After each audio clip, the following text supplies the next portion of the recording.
It's the morning of day 3 and we've had a bit of a wet start. It's overcast and it rained all night, so the trenches are a bit mucky.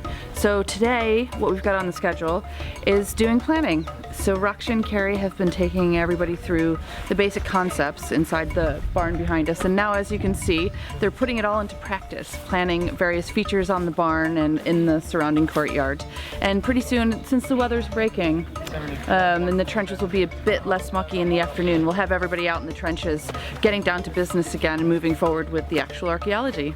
So we'll catch up with them there later.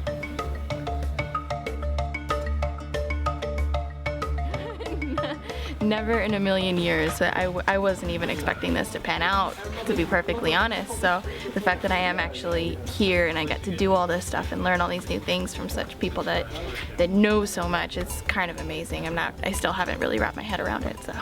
I would really like to do this as a professional career, and I really wanted to know for sure if this is what I wanted to do and where I wanted to go with it. So I wanted as much experience as I could possibly get before I continued on with an education for this. And it's just, being here so far is just solidified that I want to do this. So yeah, it's helped me along that, being really sure about what I want to do. Yesterday we received a call from someone who lives locally. In fact, their property just borders on the south side of Leiston Abbey. So they'd heard about the dig and it was really great because they said, my father, 40 years ago found something really strange in the fields, and here's a picture of it, we'll send it over to you, and can you tell us what it is?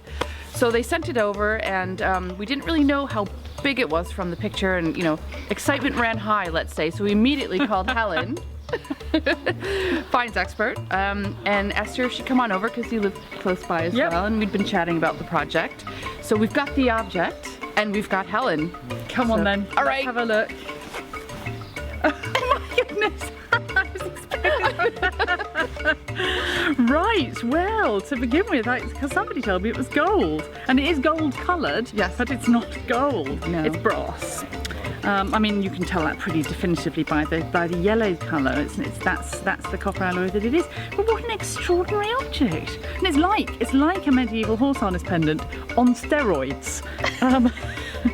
It's enormous, and so I can only think that it's something that's almost deliberately made like that, made to look medieval, but it's not. Yeah.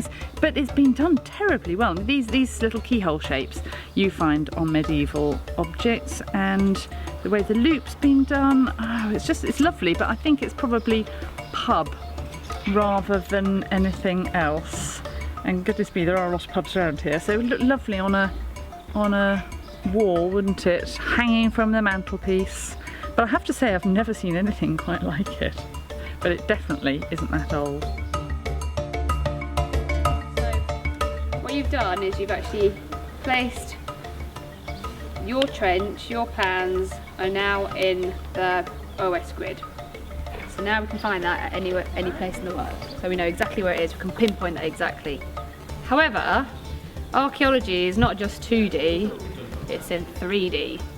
So now you have to place your feature, your plan, in the geological deposits of the world and the levels. So you basically, what you then have to do is you have to see how high your deposits are to sea level. That's too high for you guys, yeah. It's a bit of height. Hang on. This level It's pretty right, I reckon.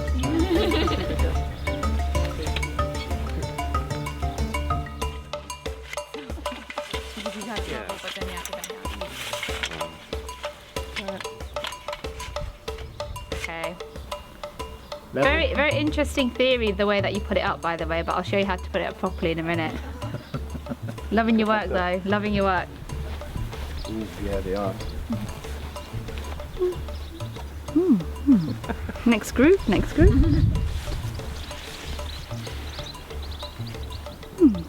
Yes, very good, very good. It is actually 5 to 1. I think that's right. I think you all deserve a round of applause. Phew! Can carry on teaching now.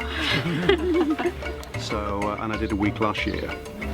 and I just thought it was a brilliant idea, you know, because obviously I'm paying to sort of help the research the archaeology, and in return they're actually giving me professional advice. And and the thing from last year was because it was such a good atmosphere, you know, really sort of everybody got on, had a common interest, a common goal. The evenings were a really good laugh, you know, having a beer and just having a sort of talk and chill out and things like that. So yeah, it was a really nice break. So it's day 3, we've just had lunch, and look at the weather.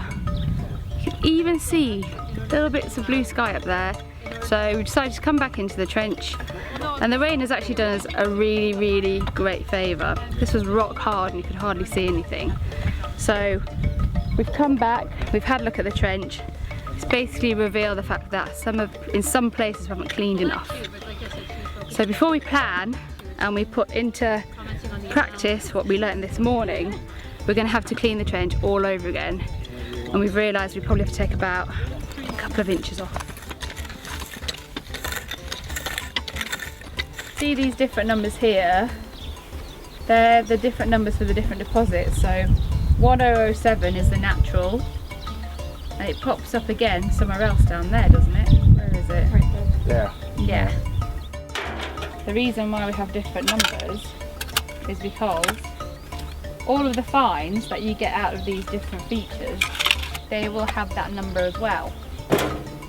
So then we know that the dates for those bits of pottery or flint or whatever finds you get out of there have come out of that specific feature.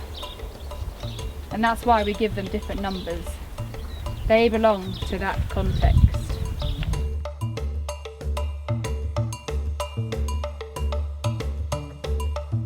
Right, it's the end of day 3, and everyone's back at the campsite getting ready to go to the bar, I think.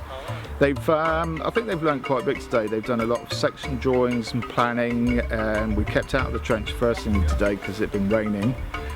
This afternoon we managed to get them in there. They cleaned it back again so they could actually see the differences and what's actually in the trench. And I think now that they've all grasped, it's not easy work. You know, you have to graft to see see what's in the trench. So tomorrow they're going to put into practice all their planning, all their drawing, and then we're going to start putting some sections in. So I suspect tomorrow they'll probably be a little bit more tired. It won't be quite a rush to go to the pub. And there you go.